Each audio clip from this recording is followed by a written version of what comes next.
BNP যে অভিযোগ করেছে এটা নিঃসন্দেহে গুরুতর অভিযোগ, কারণ বিএনপি তো আলোচনায় ছিল।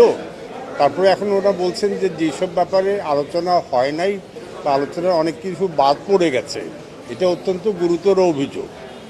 আর আমি যদি আমার আইনি দৃষ্টি থেকে বলি, মানে যে গণভোটের কথা বলা হচ্ছে, দুনিয়ার সব দেশের রেওয়াজ হলো একটা প্রস্তাব সংসদে পাশ হবে, তারপরে জনগণের কাছে গণভোটে যাওয়া হবে। তখন আগে গণভোট পরে সংসদ, এটা কিন্তু মানে আইনে প্রচলিত ধারণার পরিপন্থী। আর তারপরে আরও যেটা কথা বলা হচ্ছে যে সংসদ বসলে 270 দিনের মধ্যে সেটা তাদের মানে গ্রহণ করতে হবে, অথবা আপনা আপনি এটা পাশ হয়েছে বলে ধরে নেওয়া হবে। এরকম ধরে নেওয়া আইনে যায় না। আপনি সংসদকে একটা জিনিস পক্ষে বা বিপক্ষে বলতে বা সিদ্ধান্ত নিতে বাধ্য করলে সংসদ আর সার্বভৌম থাকে না। আর তৃতীয় আরও যে গুরুতর প্রশ্ন উঠছে যে এই প্রস্তাবিত 48টা সংবিধান সংক্রান্ত ধারা, এটা তো বর্তমানে সংবিধানের পরিপন্থী, সাংঘর্ষিক। এখন এইগুলি পাস যদি সংসদ পাসও করে, আমাদের কিন্তু অনেকগুলি সংবিধান সংশোধনী সুপ্রিম কোর্ট বাতিল করেছে, তবে এইটা নিঃসন্দেহে আইনি চ্যালেঞ্জের মুখে পড়বে।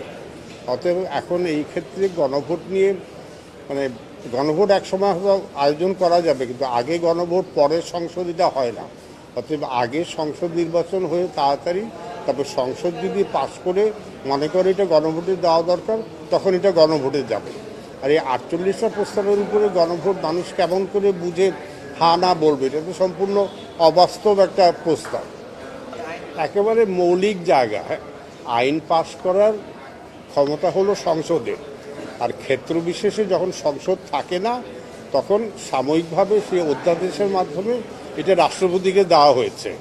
এখন প্রধান উপদেষ্টা তো প্রধানমন্ত্রীর মতো, অর্থাৎ নির্বাহী বিভাগের প্রধান বা প্রধানমন্ত্রী বা প্রধান উপদেষ্টা কখনো আইন পাস করতে পারে না। তাহলে তো আমাদের যে তিনটা অঙ্গ, একজনের কাজ আইন পাস করা, একজনের কাজ বিচার করা, একজনের কাজ দেশ পরিচালনা করা, তাহলে তো এখন সুপ্রিম কোর্ট বলবে যে আমরা আইন পাস করব, অথবা আইনসভা বলবে যে আমরা বিচার করবো। এটা তো হয় না, এগুলি তো আইনে নাই, এগুলি সব উদ্ভট ধারণা।